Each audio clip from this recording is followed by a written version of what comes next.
사무엘상 강의 50번째 시간입니다. 중심을 보느니라, 중심을 보느니라, 이런 제목 가지고 말씀을 나누겠습니다. 사울의 운명에 대해서 슬퍼만 하고 있던 사무엘을 하나님께서 이렇게 세우셨다, 그렇게 말씀드렸죠. 언제까지 슬퍼하겠느냐, 우리에게 주시는 말씀이라고 하였어요.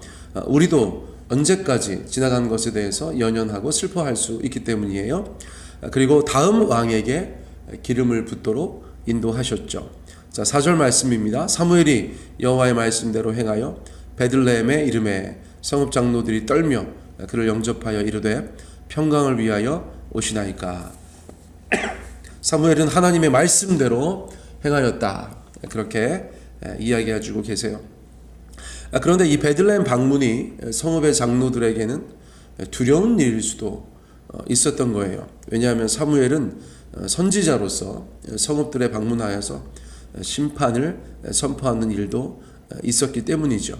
그러므로 장로들의 첫 번째 반응은 떨었다, 두려움에 떨었다, 이것이 성경의 말씀입니다. 그리고 또 두려운 마음으로 묻지요. 평강을 위하여 오시나이까, 이게 좋은 일입니까? 그렇게 묻는 것입니다.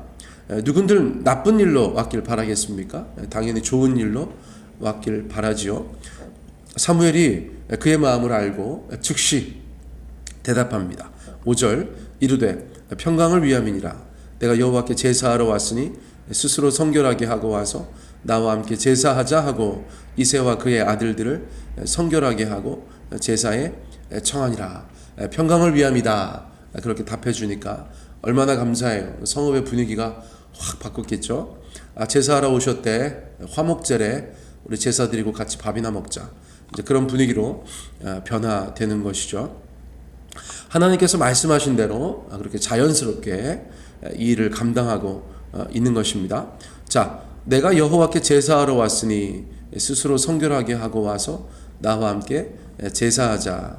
하나님께서 지혜 주신 그대로 사울에게 누군가가 보고하여도, 누군가가 일러도 전혀 문제되지 않게 그렇게 상황들이 진행되고 있는 것이죠. 사무엘은 역시 하나님께서 알려주신 대로 이새와 그의 아들들을 제사에 청하고 있습니다. 자, 이새와 그의 아들들은 깜짝 놀랐겠죠, 그렇죠? 아이고, 갑자기 사무엘 선지자가 베들레헴에 오시더니 자기 집안의 남자들을 초대하셨어. 분주해지는 것입니다. 이런저런 준비들도 있어야겠고, 그 중에 성결 의식, 제사에 참여하기 전에 몸과 옷을 깨끗하게 하는 성결 의식을 해야 했어요. 자, 영문은 아직 모르지만 평안을 위한 것이라고 하니까 기쁜 마음으로 사무엘과 함께 제사를 지내었을 거예요. 또 영광스러운 일이라고 생각할 수도 있었을 거예요. 자, 하지만 사무엘은 목적이 분명한 여행이었습니다. 목적이 분명한 여행이었어요. 이세 아들들을 보자 그는 즉시 자신의 관심사가 발동되는 것을 느낍니다. 선지자 직업병 같은 거죠. 선지자 직업병. 목사도 직업병이 있죠. 이런저런 어떤 상황에서 똑같이 반응하는 그런 것들이 있죠. 자, 어쨌거나 선지자 사무엘 지금 어떤 마음입니까? 야, 누가 하나님이 택하신 자일까? 누가 사울을 이어서 왕이 될까? 나는 누구에게 기름 부어야 하는가? 이제 그것만 그냥 온통 생각하는 것이죠. 이세 아들들이 들어옵니다.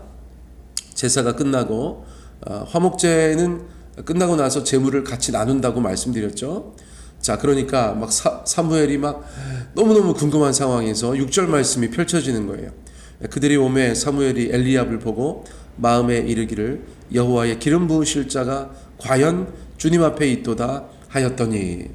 자, 그렇게 막 몸이 달아있는데 장자 큰아들 엘리압이 가장 먼저 들어오니까, 눈에 띄니까 얘기합니다. 즉시 스스로에게 여호와의 기름 부으실 자가 과연 주님 앞에 있다.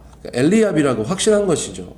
엘리압이라고 확신한 것입니다. 그러니까 우리가 어떤 사람 보고 그 겉모습에 아주 매료될 때가 있습니다. 너무 인상적이기 때문에. 어떤 사람이 너무 멋지다던가, 어떤 사람이 너무 예쁘다던가, 뭐 그렇게 느낄 수가 있죠. 사무엘은 지금 엘리압의 외모에 매료되었던 것이에요.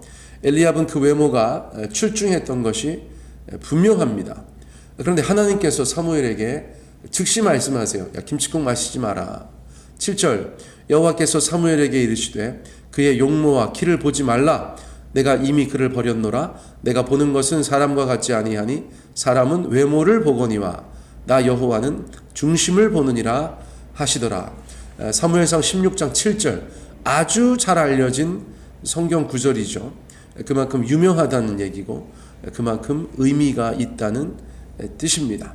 하나님께서 가장 먼저 사무엘에게 말씀하신 것은 그의 용모와 키를 보지 말라 이것입니다. 그의 용모와 키를 보지 말라. 겉모습이죠. 겉모습. 그렇죠? 용모, 또 키. 우리가 어떤 사람을 볼 때 물리적으로 가장 먼저 눈에 들어올 수밖에 없는 겉모습, 첫인상 그것인데 사무엘은 그것에 지금 매료되어 있고 하나님께서는 그거 중요한 거 아니다. 그렇게 말씀하고 계시다는 거예요. 사무엘은 어떤 면에서 똑같은 실수를 저지르고 있죠? 사울의 경우를 통해서 어떤 면에서 교훈을 얻지 못했죠? 사울의 가장 큰 특징은 바로 용모와 키였던 것이죠. 그런데 또 용모와 키의 마음을 빼앗겼습니다.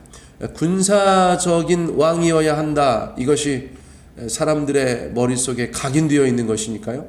우리를 앞장서서 전쟁을 수행해야 하는 왕.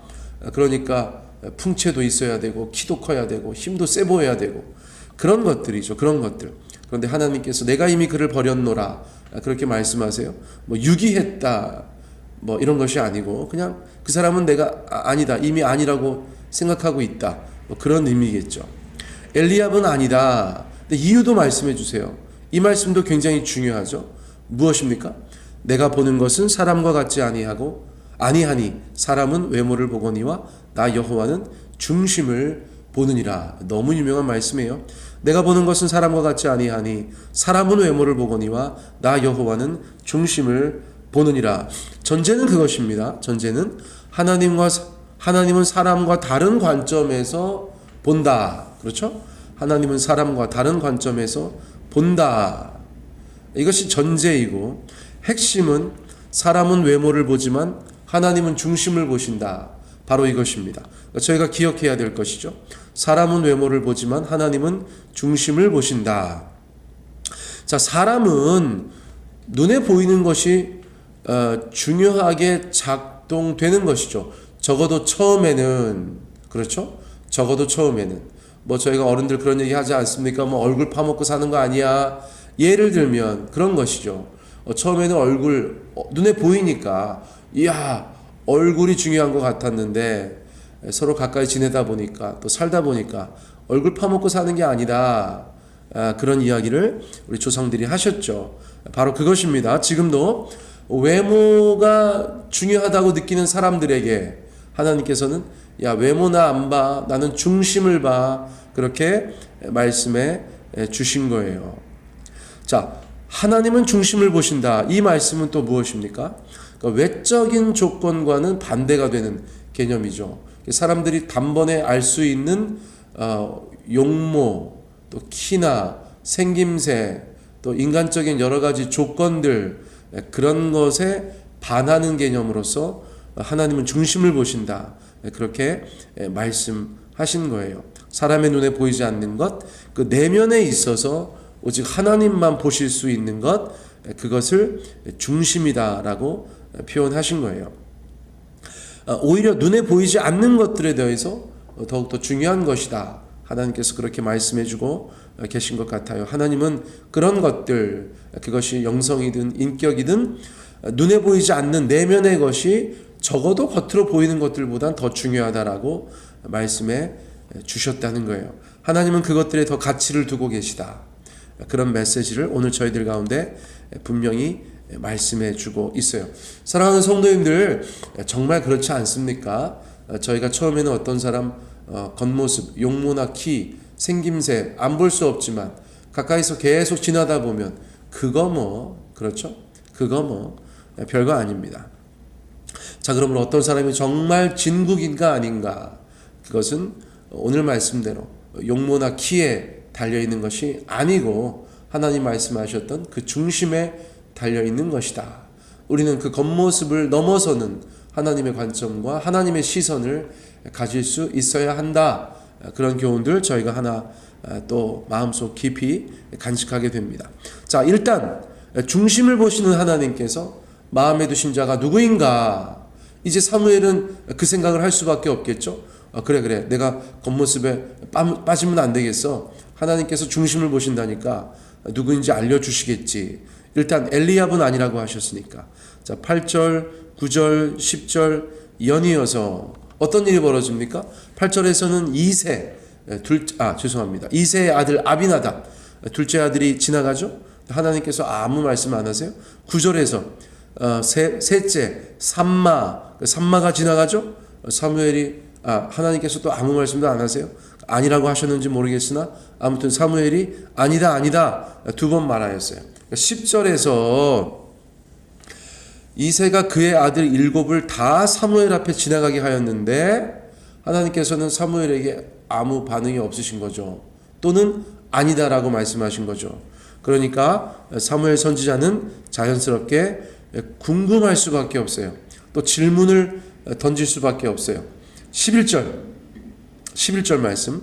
또 사무엘이 이새에게 이르되 내 아들들이 다 여기 있느냐? 이새가 이르되 아직 막내가 남았는데 그는 양을 지키나이다. 사무엘이 이새에게 이르되 사람을 보내어 그를 데려오라. 그가 여기 오기까지는 우리가 식사 자리에 앉지 아니하겠노라. 사무엘은 7이 다 지나갔는데 하나님께서 택한 자가 없다고 하시니까 자연스럽게 아들들이 다 와 있는가 물어볼 수밖에 없는 것이죠. 이새의 아들들 중에서 하나님께서 기름 붓겠다고 하셨는데 다 지나갔다고 하는데 없다고 하니까 사무엘은 자연스럽게 내 아들들이 다 여기 있느냐 이렇게 질문할 수밖에 없는 것이죠. 그러자 이새가 대답합니다. 아직 막내가 남았는데 그는 양을 지키나이다 이렇게 이야기했어요. 사무엘은 속으로 그렇지 그러면 그렇지 그렇게 이야기했을 것도 같아요. 자, 그러면 이새는 왜 막내 다윗을 제사에 데려오지 않았을까요? 보통 이제 설교자들이 다윗의 집안에서 아주 애가 대접 못 받는 막내 아들이었다 이렇게 접근하는 경우도 있고 그렇죠? 그런데 아직 성인으로 취급받지 못했을 수도 있어요. 왜냐하면 일반적으로 제사에는 어른들만 참여하게 되어 있었다는 것이죠. 아마도 다윗은 나이가 어려서 어른 취급을 받지 못하던 그런 막내였을 확률도 있는 거예요. 아무튼 제사의 자리에 오지는 못하였습니다. 아버지의 명이었던 것도 분명해 보여요. 자, 사무엘은 그 아들이라고 확신하는 것이죠. 그렇죠? 자, 그러므로 다윗을 즉시 보기 원합니다. 그가 오지 않으면 식사도 하지 않겠다. 이새 입장에서는 불호령 같은 것이죠. 얼마나 불편했겠어요. 빨리 가서 다윗 데리고 와라. 사람을 보냈겠죠. 자, 사무엘과 다윗의 만남이 이제 곧 이루어지는 것입니다. 자, 12절로 넘어가 볼까요? 12절 한번 읽어봐 주시겠어요? 이에 시작. 그의 빛이 붉고 눈이 빼어나고 얼굴이 아름답더라. 여호와께서 이르시되 이가 그니 일어나 기름을 부으라 하시는지라. 성경에 나타난 다윗의 첫인상은 어떻습니까? 빛이 붉었다고 하였습니다. 이는 아직 앳된 얼굴이어서 홍조가 있었다. 그렇게 생각할 수도 있고요. 또 어떤 분들은 머리카락이 붉은색 계열이었던 것 같다. 이렇게 보는 분도 계세요. 어쩌거나 탁 첫인상을 봤을 때 붉은 기운, 그런 기운이 있었다는 것을 알 수 있고요. 눈이 빼어나다, 눈빛이 살아있다, 초롱초롱하다, 그런 것이죠. 눈에 생기가 있다, 그런 의미고, 얼굴이 아름답더라. 그러니까 외모 안 보신다고 했고 중심이 더 중요하다고 했는데 다윗은 다 가졌던 것 같아요. 네, 중심으로 판단하셨는데 하나님은 외모 안 보셨으니까 중심으로 판단하셨는데 외모도 그렇죠, 붉은 기운이, 눈빛이 살아있고 얼굴이 아름다운 그런 다윗이 입장하였던 것이죠. 자, 13절 사무엘이 기름 불병을 가져다가 그의 형제 중에서 제가 빼먹은 게 있죠. 하나님께서 뭐라고 하셨어요? 이가 그니, 이가 그다. 야, 이 사람이야. 일어나 기름을 부어라. 이렇게 말씀하신 것이죠. 하나님도 기다리시고 사무엘도 기다리고 또 모든 사람들은 얼마나 놀랬겠어요. 주변에 있던 사람들은 깜짝 놀랬을 것이에요. 그러자 사무엘이 하나님의 말씀대로 즉시 순종하죠. 13절 사무엘이 기름 뿔병을 가져다가 그의 형제 중에서 그에게 부었더니 이날 이후로 다윗이 여호와의 영에게 크게 감동되니라. 사무엘이 떠나서 라마로 가니라. 사무엘이 드디어 다윗에게 왕의 기름을 붓습니다. 다윗은 평생 3번의 기름 부음을 받죠. 오늘 이 장면에서 왕의 후보로서 기름 부음을 받고 헤브론에서 유다의 왕으로 등극할 때 또 기름 부으심을 받고 또 전체 이스라엘 왕으로 통일 왕국의 왕이 될 때 또 기름 부음을 받고 그런 과정들을 거쳐 나가는데 어쨌거나 이 첫 번째 기름 부으심이 가장 의미가 있겠다. 그렇게 말씀드릴 수 있겠어요. 자, 이 기름 부으심 이후에 하나님께서 왕의 후보로 선택하신 이후에 나타난 가장 큰 변화는 무엇입니까? 이날 이후로 다윗이 여호와의 영에게 크게 감동되니라. 할렐루야. 하나님께서 또 다른 사람을 택하시고 그에게 기름 부으시고 또 성령으로 함께하게 하시는 놀라운 역사가 이루어졌다는 것입니다. 사랑하는 성도님들, 우리가 다른 이들을 볼 때 오늘 말씀 특별히 요점대로 하나님의 눈으로 그 중심을 볼 수 있게 되기를 간절히 원합니다. 또 동시에 나는 하나님 앞에서 하나님이 보실 때 나의 중심으로 인정받을 수 있는 사람인가, 이걸 한번 고민해 보시는 오늘 하루가 되었으면 좋겠어요. 우리 각자에게 하나님의 또 다른 왕같은 제사장에게 주시는 그런 기름 부으심이 이 아침에 신선하게 우리 가운데 임하게 되기를 간절히 원합니다. 오늘 말씀은 이것으로 마치겠습니다.